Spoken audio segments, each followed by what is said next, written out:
Want to automate tasks and save time in HubSpot? Let's walk through how to set up your first workflow. In order to do that, you first need to head over right here into your homepage on your HubSpot. And once you're in there, you just need to head over to the Workflow tab. So let's go over right here. You can just scroll down and find it right there. It's typically under Automation. You can find it right here. So proceed to click onto the Workflow. So once you have clicked on that, you can see right here the actual workflow that will open. In here, you can see all the workflow that you have so far. So let's head over and start a new workflow by clicking on this Create Workflow option.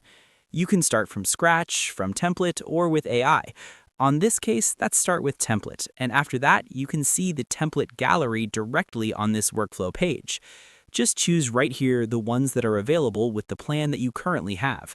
So just choose which one you want to choose. Right here, this Create Task based on Ticket Source. Click on this Use Template, or you can also preview it first.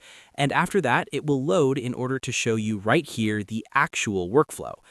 In here, you can see this, so you can actually edit it out according to your liking, or you can also add some new tasks, new modules, and the likes. So that's all there is to it, and I hope this video helps you out. So if you haven't signed up for HubSpot yet, make sure to use our affiliate links in the video description.